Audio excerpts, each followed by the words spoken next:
Hey, so welcome. I am so glad to have Dave Chase here with us on the Focus Forward Business Podcast. Dave is an entrepreneur, an investor, an author of a number of very influential books in healthcare. Among them, and I'm leaving a couple out, but among them are Engaged, Transforming Healthcare Through Digital Patient Engagement. Now that we're going to talk about that because he was involved with that in 2013 or 14, I think, maybe before. Sounds about, yeah. I think it went out in 2013. And then the CEO's Guide to Restoring the American Dream, how to deliver world-class healthcare for your employees at half the cost, which every business owner is going to want to know about. I am Sturdy McKee, business coach and advisor, and your host for the Focus Forward Business Podcast. And Dave, it is truly an honor to have you here, sincerely. Oh, yeah, well, I'm really looking forward to the chat. Cool, thanks. So Dave, will you please tell our listeners a bit more about who you are and what you do? Sure. My background was in health technology. Many moons ago, I put in systems in hospitals, and then I started Microsoft's healthcare business, and actually then detoured away from healthcare for about a decade, and then came back. I go into the details of that and why I came back, and what drove that of a personal, some unfortunate tragedies. About over the last 10, 15 years.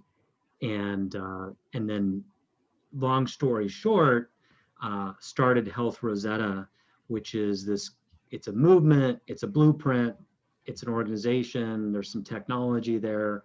And it's really about, the CEO's Guide subtitle sort of speaks to it, that we're spending more than enough money to fund not only a world-class healthcare system, but to restore funding for what drives 80% of health outcomes, which is a bunch of non-clinical stuff that unfortunately, if you look at the time we're in with COVID, we really destroyed resilience at the individual, family, community, and governmental level.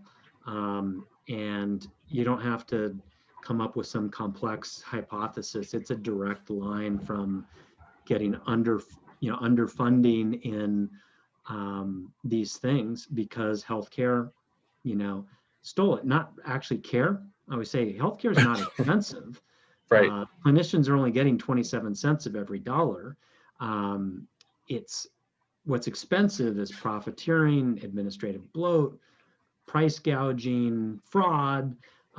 If you get rid of all that garbage, it's actually quite affordable. And so, those are kind of we've started this movement to just get this out there.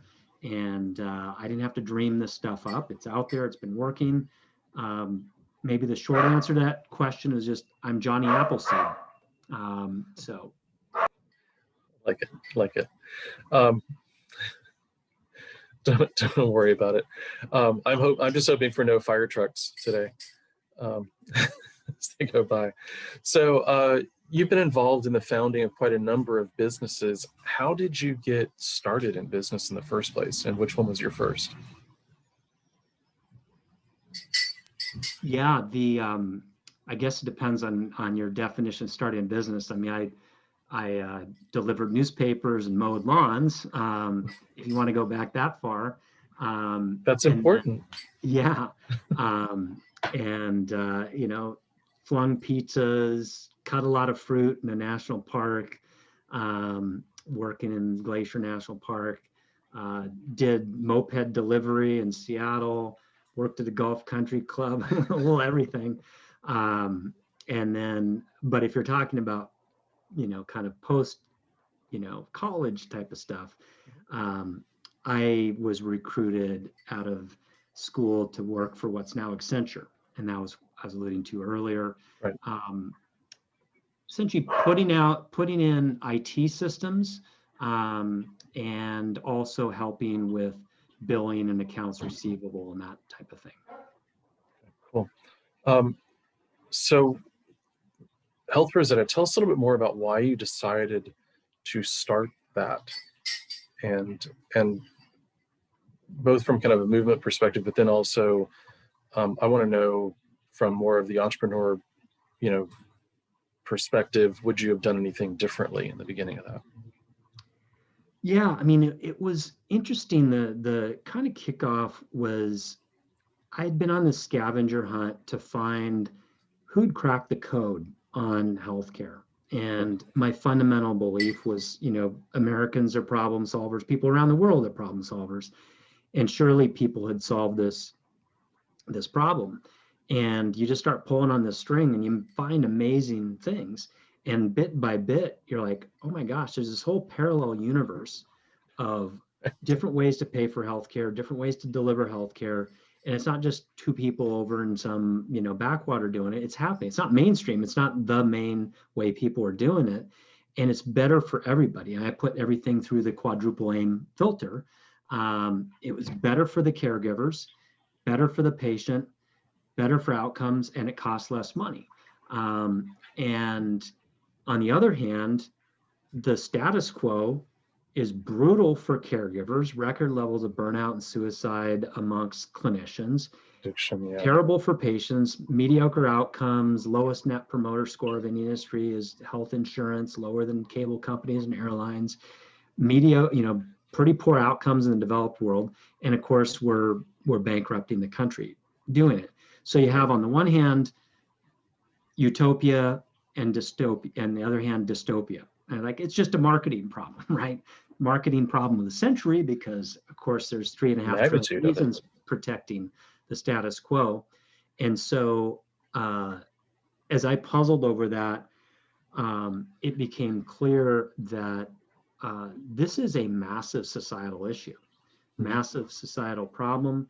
This is on the scale, in my view, of things like civil rights, better food, climate, energy independence, all these type of things that, eventually the politicians in DC will run to the front of the parade, but these things always get solved bottom up. And so I just started studying these models. What's a good proxy?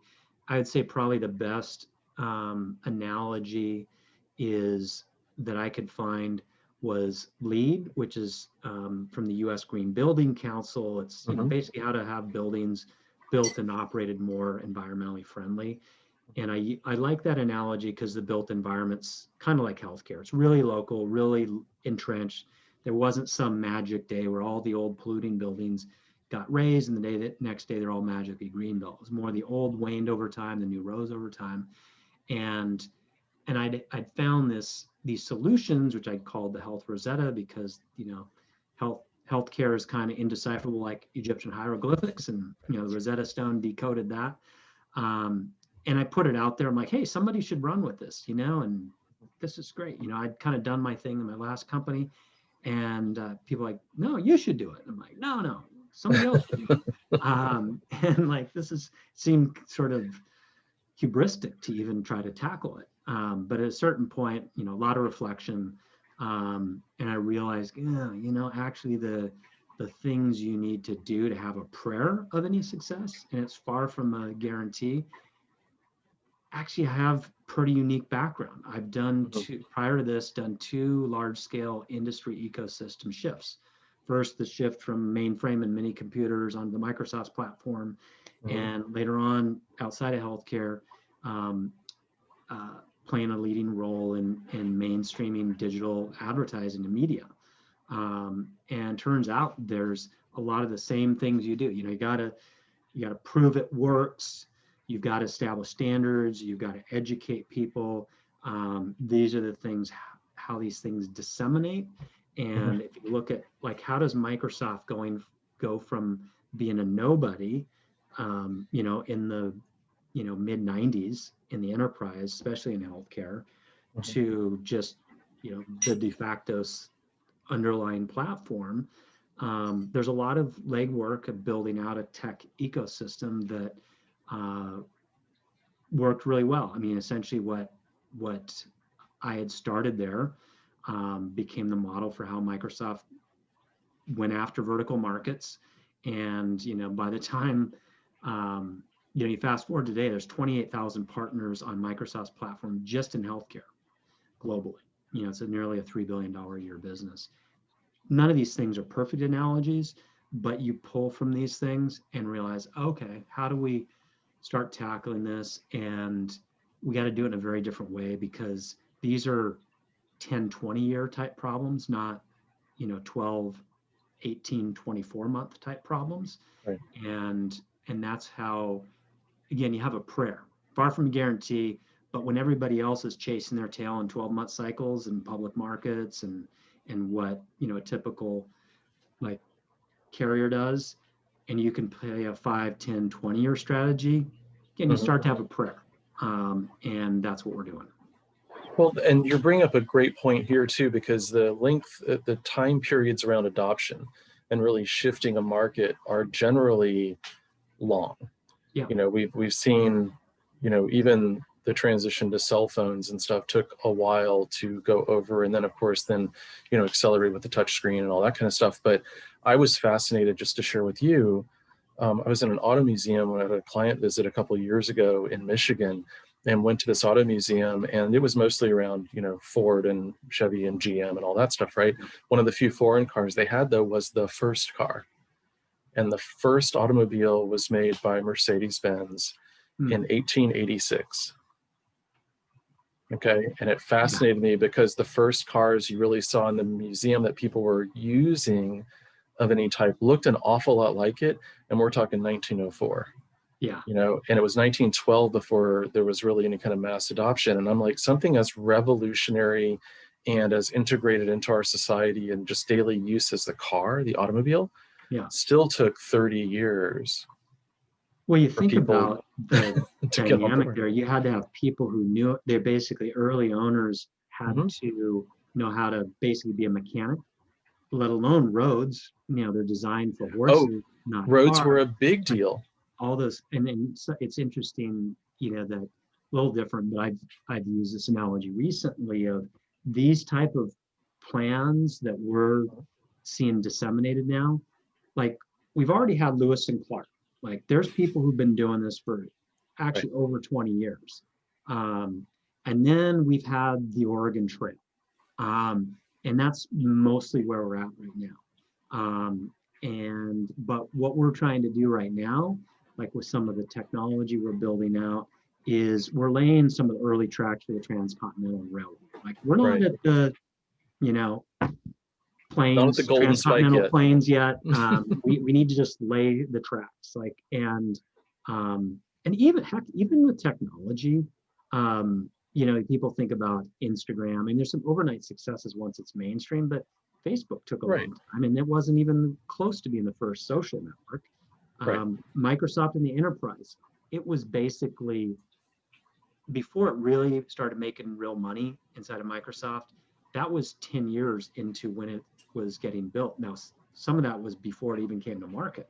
So even in tech, which moves pretty quick, that was about 10 years.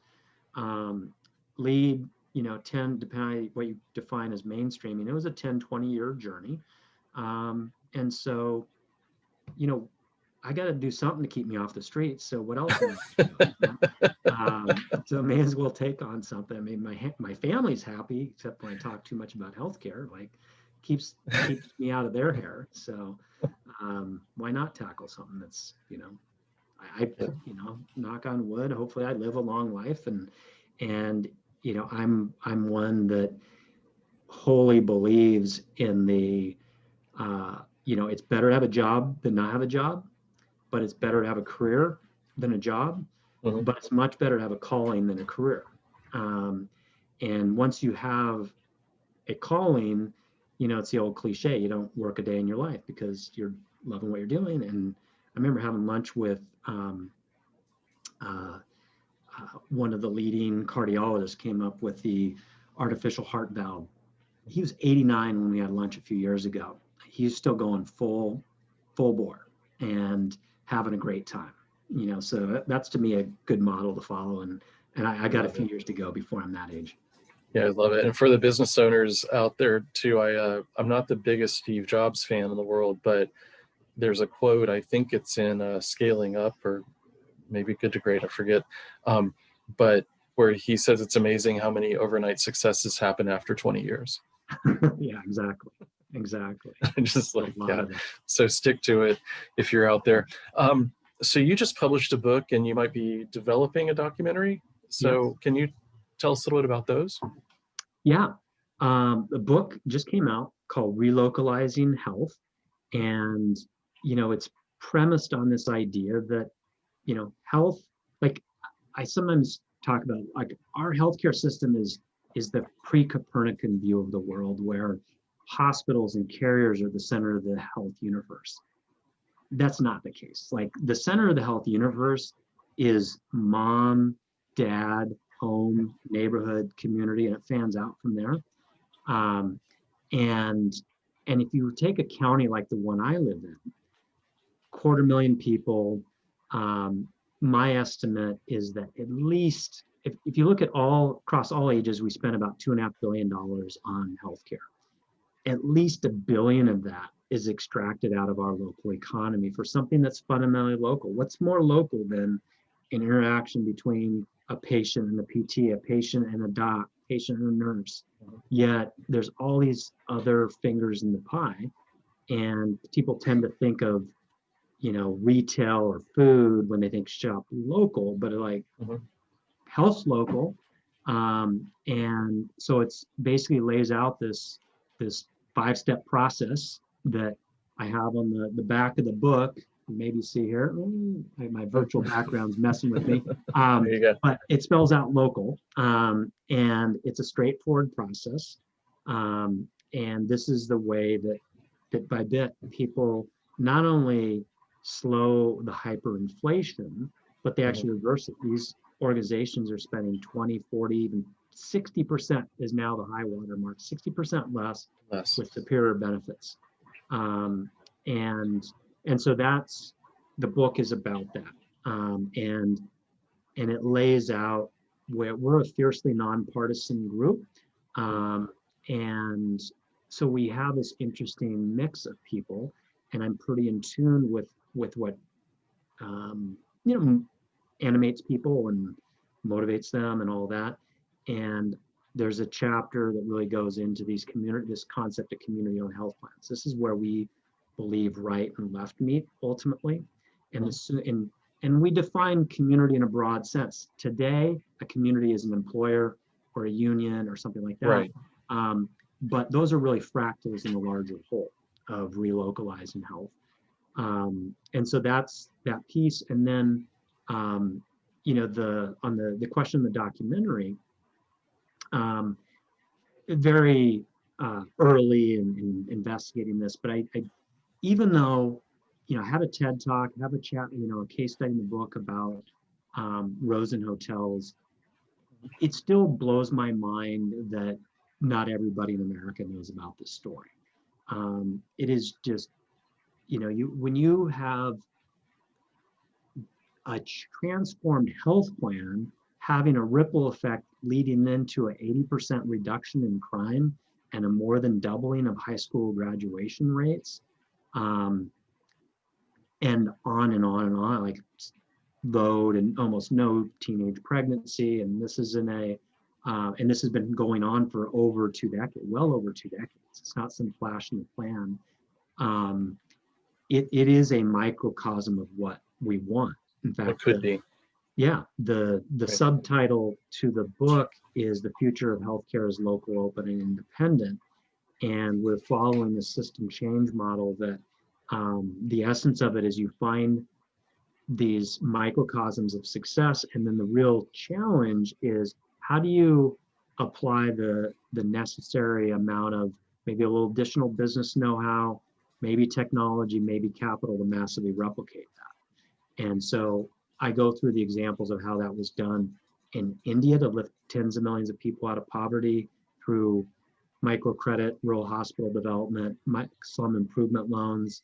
In the US, key part of this food system is wheat and what's going on there. There's some real interesting analogies that we're now bringing in here that go through that give me real hope that it's tough, for sure, tough challenge, but one of the things that somebody called me, I thought was kind of funny, was they called me a merchant of hope. And because like I usually have no hope when it comes to anything in healthcare.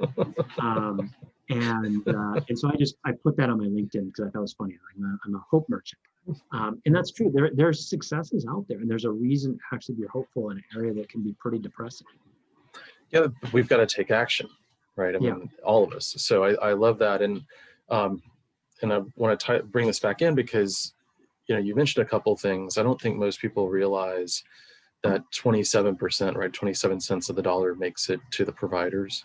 Yeah. And so all that money you're spending on premiums and health and the rest of it, a quarter of it's getting to the actual caregivers, right? Yeah. And then, so a lot of people have heard about the triple aim in healthcare, and you kind of just mentioned and alluded to the quadruple aim, but I'd love for you to kind of go through that a little bit more, because I think what you just mentioned about so much of the money exiting the communities through all these other folks that have their fingers in the pie, I know patients and employers are frustrated, but being a former provider, I know that providers, and this is something I think the employers ought to also realize, so many of the providers are incredibly frustrated as well. And it's not because of the rules that they made. They wouldn't design the system this way. They're just trying to adapt to it, and it's a dysfunctional system. Yeah. And unfortunately, unlike other, highly educated professions, your lawyers, your accountants, your engineers, because of some of the medical culture, because obviously doctors have a particularly unique role in this, and they sort of set the stage, I think, for all of the clinicians. Back when healthcare costs weren't a big piece of the pie, there's this ethos: don't worry about the cost, don't worry about the costs. Right. Don't, mess your mind up with that stuff. And the reality is today, cost is a comorbidity. And so if you don't take that into account, and you prescribe some action or medication or whatever that's not aware of that, you're basically, you're failing from day one. And so the thing that I saw as I found these models that were really working and unpacked what was going on there, it really is common sense. Your Iora Health, your Chen Meds, they know that if you care about the caregivers, and absolutely, professional caregivers are what most people are thinking of, but it also is the non-professional caregivers, the family members are critical to, maybe friends.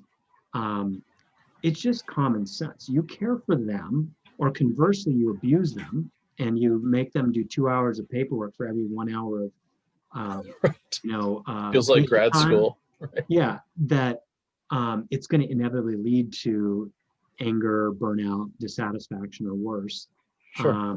And so on the positive side, when you do care about them, these are people who are called to their profession. I wasn't called. Like, I couldn't be a good clinician. That's not what I'm about. But I have incredible respect for people who are called to that. And there's very few people who did it for the money. Now, there's money obviously that came in, and there's bad actors, blah, blah, blah. But people were called to it. And then they've had a bit of their soul ripped away from them every day that they practiced in this model.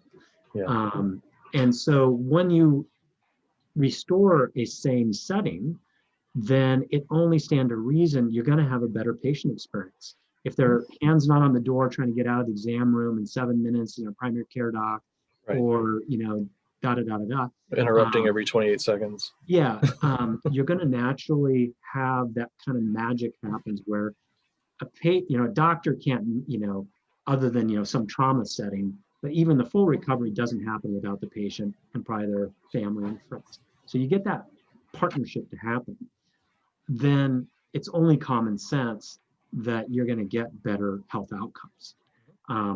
The third, in this 4-step process. And then if you have the right economic model, guess what? You have better outcomes. It's going to lead to lower cost. You can't price gouge on a surgery that never happened. You can't surprise bill on an ER visit that never happened. You can't get people addicted to an opioid that was never given. And when you actually have these models working, like Rosen on the health plan side, I remember when I wrote the opioid crisis wake up call, I had this hypothesis that if you had proper primary care, and to me, that's the fully actualized primary care includes behavioral health, PT, and so on, you wouldn't have an opioid issue. And I went out and not in a peer-reviewed, journal published thing, but what I found bared that out. And when I asked like Rosen, hey, what's the story on your opioid prescriptions? Like, I don't know, we'll look it up. And sure enough, first of all, they got no addiction issues in their workforce, and it's over 5,000 people. Their opioid prescriptions were at 1/6 of the level of a typical American company. Not because 20 years ago, before there was an opioid crisis, they had an anti-opioid program. They just had everybody practicing the top of their license. Guess what? The PT, they have a chiropractor in their practice too. They've got health coaches, they've got doctors, they've got nurse practitioners, dietitians, social workers, like incredible team, right? That's what it needs to be done. It's not rocket science. It's not some state secret. That's what it actually takes. But because all these perverse incentives, you're some outlier if you have them, which is, again, absurd. Right, absolutely. So you've got your hands in a lot of things. You got a lot of balls in the air. Think, just understanding most of the audience here are business owners and all. Yeah. What advice would you give business owners that are struggling with not having enough time? Yeah. Well, I mean, it's a couple things. One is, you can hire proper advisors. Most people don't have enough time to become a lawyer or an accountant or something else like that. And so it's hiring the right kind of unconflicted advisors. And I emphasize unconflicted because a lot of the people they've been hiring are representing themselves as protecting the interests of the buyer, but they're paid by the seller. That's a guaranteed scenario, not because they're bad people, of conflicts of interest. The other thing is every business owner, CEO I've ever met has said some variant on employees are our most valuable asset. And if you believe that, then, and healthcare is typically the second or third biggest cost, plus the well-being of your workforce. The fact of the matter is more than half of the workforce with status quo plans is functionally uninsured. When your life savings are less than your deductible, you're functionally uninsured. So there's this residual level of anxiety and fear about getting bankrupted by, a bad stubbed toe, let alone cancer. Right. 42% of people who get cancer have had their life savings drained in 2 years. Like, we're spending double what most countries, and we're the undisputed world leaders in medical bill-driven bankruptcy. Right. And preventable medical mistakes are the third leading cause of death. And the opioid crisis isn't an anomaly, it is our healthcare system. So our status quo system is not innocuous. So you are putting people in harm's way psychologically, financially, physically, medically, when you don't address it, even when you don't have time. So we've got, that's the tip of the spear for us, was finding the great benefits advisors that you could trust, have the proper disclosure. I always get asked, what's the first thing I should do? Got to get the right advisor. That's why, we've had 214 people out of the 1,500 people who started get through the process. It's not some goofy mail-in diploma. These people can really help. And even for people who are, time-starved, we have people, and we're a small organization as an employer ourselves. We're only 7 people on our health plan. We're able to do it. So it's not this myth that only large companies can do it. You have different tools and constraints as a very small organization, but you absolutely can do it. Well, I like that too, because you're bringing out the whole concept. I think too often people think, and particularly small business owners think about delegating, meaning delegating down, like giving it to frontline workers or somebody. And what you're talking about is in essence delegating to experts, that you've hired maybe even outside the organization, but that can go every which way, every direction. It's not a one direction or unidirectional kind of thing. So No, great point. Um, so from the business side, with you guys, I once heard somebody describe business as a problem. It's just what problem will there be today? Um, so not just for the rest of us, but what are the challenges that you're facing as an entrepreneur? What are you dealing with? Yeah, what do I deal with? I would say it's really figuring out a market failure that exists right now. And the market failure is, we know that as I mentioned earlier, the lowest customer satisfaction of any industry is the health insurance industry. Right. Yet you have this sort of Stockholm syndrome dynamic where people are like, oh, but that's safe. I don't want to disrupt people. And I try to disabuse them of that notion. It's like, first of all, I'll tell you what's disruptive, all the stuff I just went through, right? Right. Right. And, being the undisputed world leaders in medical bill driven bankruptcy, these types of things. So the status quo is not so innocuous, but really, and on the other hand, we have all this track record, small companies, large companies, rural settings, urban settings, public, private, every corner of the country. Like, we know it works. And then how do you get these people to do it? And part of it is, a little bit the last question, where people are time starved. They see themselves in another business, even though they are in the healthcare business, whether they like it or not. And generally, they've delegated to HR, and they should be in the loop. But typically, the CEO said something to the effect of, keep our people happy, don't get us sued. And then later on, don't get us, bankrupt. And the HR people have all kinds of issues that they have to attend to, talent management and training and OSHA and they're typically not the most analytic, hard driving people. So they're sort of perfectly in the position to get taken advantage of.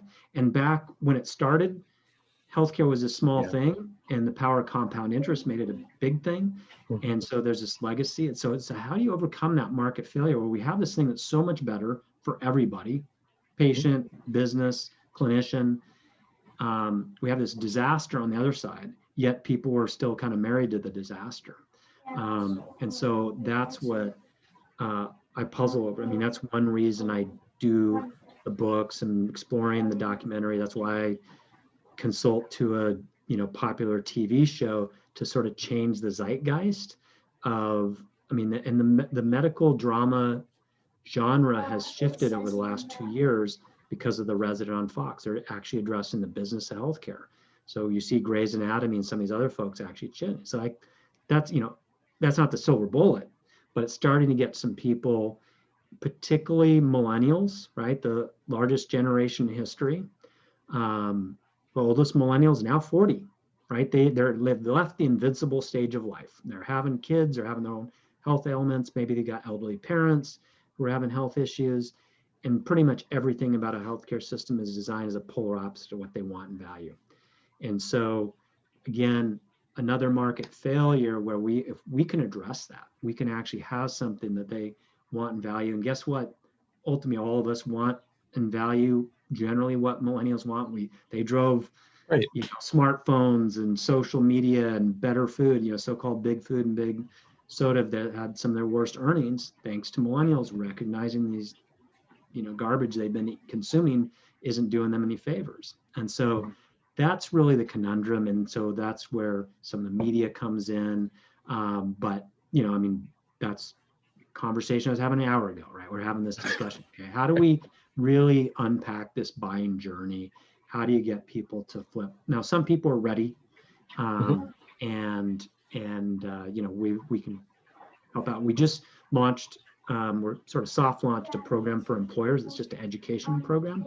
That's $99 a month, no long-term commitment, just to kind of level the playing field. So these type of things of, once you see it and understand it, you can't unsee it, and then you kind of have to do something. But they've been fed so much bad information, and even just like people are like, oh yeah, healthcare costs go up every year. Like, no, actually healthcare No, costs haven't gone up. Healthcare prices have gone premiums go up. up. But if you actually look at the real market, and the real market is actually quite large now, and the real market defined by direct contracts between purchasers and healthcare delivery organizations, or the cash pay market, in the era of high deductibles, these are big markets. Prices haven't gone up in 5 to 10 years in that market. Um, Yeah. and so, that's a thing also to decouple these things. Because again, you've been on the delivery side. It's not like PTs or docs or nurses are paid fundamentally different than 10, 20 years ago. No. They're getting, I mean, maybe some with inflation, but they're not paid fundamentally different. It doesn't explain the premium increases. And once you understand the dynamics by which carriers operate, they're not bad people. They're rational actors operating in a set of perverse incentives. And so you just have to change that. And it's obviously there's a lot of rooted interest in it, but that's where you have to start unpacking it. Well, and you mentioned prices at the healthcare provider level not going up so much. I mean, I was doing billing for a company, PT, almost 30 years ago, and getting paid as much or more than in 2020 by the third-party payers in real dollars, not in inflation adjusted or anything else. So Right. that's just not, it's not where it's going. Cool. Well, you've got a lot to be proud of, but can you tell us what's your proudest moment in business so far? I mean, I would say it's too early for what's going on now. I'm pleased with the way things are going. And it's on the right trajectory. I mean, we get, punched in the nose all the time and are bloodied and knocked down and getting up, but overall it's going pretty doggone well. I would say the thing that's probably given me the most fulfillment, that, sort of the book has been written on, if you will, is, the partners that bet with me and us early on in the Microsoft healthcare journey, seeing them thrive and wildly succeed because they bought into what we were doing at that point. And that, like, yeah, Microsoft's making almost 3 billion in that, but you could probably at least 10x that in terms of the companies around that ecosystem, and that sometimes gets forgotten. They created a lot of opportunity, and I there's a bunch of other people, of course, contributed to that well after I left, but I set it on a good path, and I bump into these people, and occasionally I'll see in somebody's bio on LinkedIn, I was a board member of the Microsoft Healthcare User Group, and they have no idea that, like, I dreamt that thing up, and there was a reason I dreamt it up, and it became such a big force that the HIMSS organization acquired it. And so it's, those are like your kids and grandkids are sort of, it's a long enough time has passed. So that's probably professionally the stuff beyond having developed people in their careers. I mean, I love that part of it too. I mean, I was just on the phone with actually a person working for a guy who worked for me early in his career. One of the best employees I had work for me, and he's got a firm that's doing really well, and he's got big following and podcasts, social media, and all that. And to think that I played some role in that, those are gratifying too. No, that's cool. That's cool. Before we move on, though, I want to go back to you mentioned the education for business owners. What does that entail? What do they learn in the program? Yeah, I mean, we modeled it after the program we set up for benefits advisors. So it's a combination of good. Kind of community where there's peer-to-peer, and then we have sort of educational materials, webinars, resource libraries, office hours, because they're just outgunned in most cases, and we want to give them all the tools. And at this stage, tools to do what? Tools to basically be a wise healthcare purchaser. Great, thanks. Right, and and they're not as a industry right today. And so, but they're also like the advisor program, they're going to be co-creators. So we have, here's the 10 things that are part of the program, but I would be surprised if we're doing exactly those things 2 years from now. It will be clear, and we have our ideas, but we're also sort of humble and have our metaphorical clipboard in hand, like, what do they really need?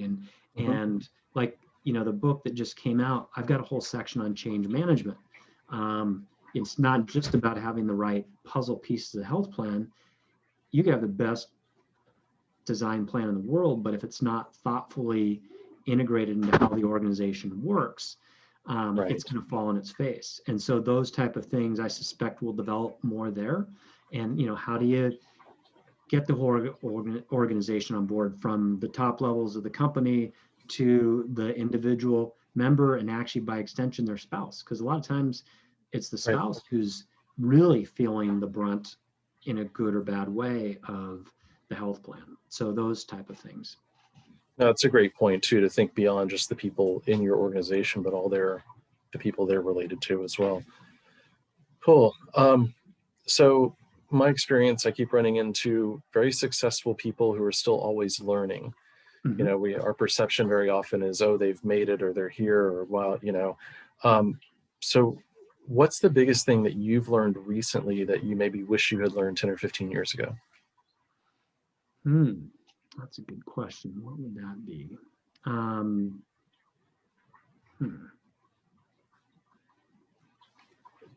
I think that it's some of the, it's kind of boring stuff that underpins these plans, that there's this notion of regulatory capture that you'll sometimes hear in industries, healthcare being a good example of that, where there's so much lobbying money that up and down the line from local, state, federal level, they've kind of, the incumbents have captured the industry.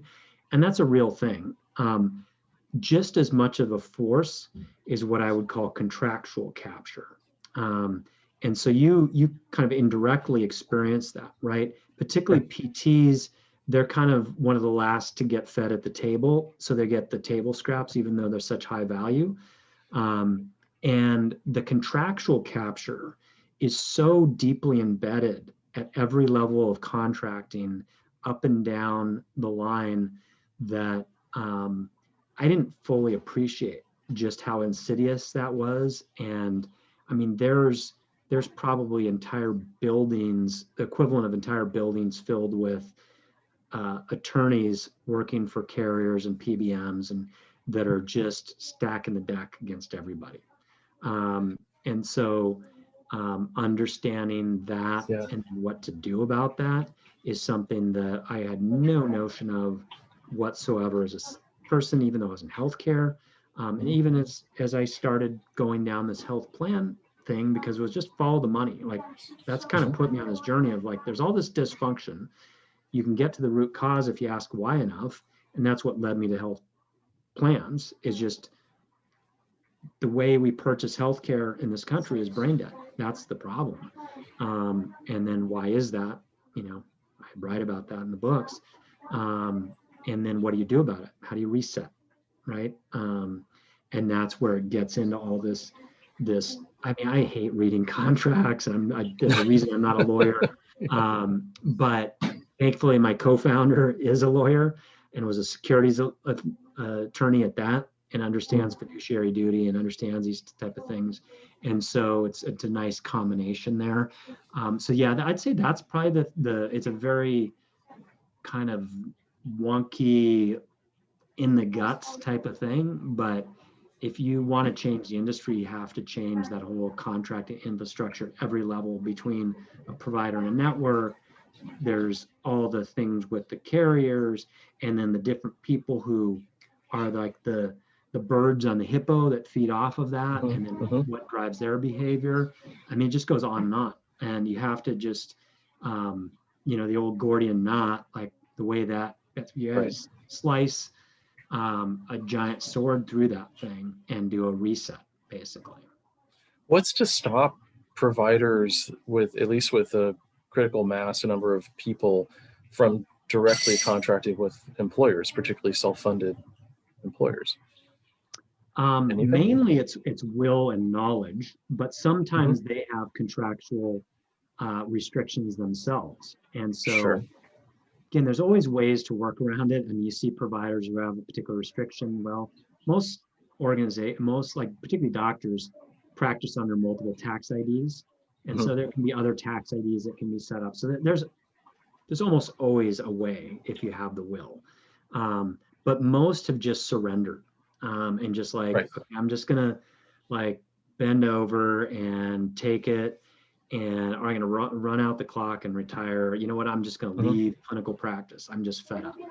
Um, and so, the like one of the recent success stories was a manufacturer in Great Falls, Montana, that took their spending from $8 million, over 8 million, to under 3.5 million while benefits improved. Massive reduction. Sure. How did that happen? A bunch of direct contracts. It's really like 5,000 direct contracts for the Oh, wow. organization. Not that big. There's 700 employees, and the only way you have 5,000 direct contracts with not that big of an employer in 9 states, 40 locations, if these contracts are really, really fair and simple. And so, Right. Who's going to review 9,000 contracts or right. 5,000 contracts? Right. Yeah. And so these are like, you look at them like, oh yeah, this makes sense because I already accept Medicare. They're saying we'll pay 130% of Medicare here, 160% here. Like we're already okay with Medicare, and you're saying you're going to pay 30, 40, 60% more. Yeah, I'll do that all day. Right. And where do I sign? And coupled with, we'll waive all cost sharing for the members and we'll promptly pay. Right. How do I sign now? Right. Right. Well, right. When we're used to waiting 60 days to get paid. Yeah. Then, yeah. Yeah. No, cool. That's awesome. So aside from the books you've written, okay, would you maybe share one of your favorite business books or one you're reading now and why it's important? Yeah. Well, I mean, one of my favorite business and kind of healthcare books are Marty McCary's books, The Price We Pay and Unaccountable before that. But the one I'm reading right now, just began it, so I'm pretty early. But I've been listening to some of the podcasts and read some of the book reviews. So I have a reasonable idea. It's called The Upswing by Robert Putnam and Shaylin Romney Garrett. And Robert Putnam, you may have heard his name. He wrote this book that people have heard about called Bowling Alone. And Bowling Alone really talked about the breakdown of community connectedness, people not doing bowling leagues, Rotary, church, like all these types of things. It laid out the problem, but not really a solution. And Upswing makes this interesting parallel of how similar we are to the Gilded Age in the late 1800s, and things in terms of income inequality and social breakdown and other stuff like that, that there's a remarkable parallel of what happened there, where it was a lot of times people will attribute stuff to the New Deal or World War II, but it was a long rise that happened that sort of culminated in the mid 60s. And then we started down this decline path. And so we're basically at where things were at the start of that improvement, that 60-year period. And so I find it very intriguing. I think it's Mark Twain said, history, something like may not repeat itself, but it rhymes and I think we can learn from history, and it kind of is interesting to pull out those parallels, because some particularly younger people, they've only seen decline. So you want to be able to give them hope in some pathway. And, we give hope within the context of healthcare, and it's a very fundamental thing that has a ripple effect into many other things. So we think it's very foundational to that. So yeah, that's the Upswing is the one I've just started reading right now, and I'm pretty intrigued by it. Well, thank you for that. That sounds like an awesome recommendation. So any other thoughts you want to leave us with before we wind down here? Yeah, the cavalry's not coming from DC to fix it. Um, No, and it's so not. it's In we've whatever had both uniform, right? we've It ain't had coming. both parties in full control. It's on you, it's on me, it's on all of us. It's like any great societal challenge. It starts bottom up, grassroots, and you can help your own micro community, your broader community, and make a huge difference. You know, those who want to protect status quo want you to believe it's like trying to solve Middle East peace and kind of hopeless and out of your control. And they know that the best way to preserve status quo is to politicize it. And what's easier to politicize in healthcare? So, like, once you realize you're getting gamed by those who are profiting from the dysfunction, and you realize the cavalry's not coming from DC, then you have agency and like, okay, I'm going to make stuff happen in my world. Maybe it's me as a citizen Mhm. for my town. You know, maybe it's my specific plan at my employer individually, or it's, you know, I'm on the PTA or I'm on the school board. Everybody has some area of influence, and they need to man up and woman up and start making it happen. Because I believe it's the greatest, our status quo healthcare system, in my view, is the greatest immediate threat to our country. And we got to do something about it now. Oh, well, thank you for that, Dave. I appreciate it. Thank you for being here. I'm processing myself, but trying to think through it. Thank you so much for agreeing to do this. Really do appreciate it. I'll be doing a little bit more of a write-up and the links to the books and all that stuff in the descriptions. So thanks everybody for listening. And again, thanks for being here, Dave. Yeah, my pleasure. Really appreciate the opportunity.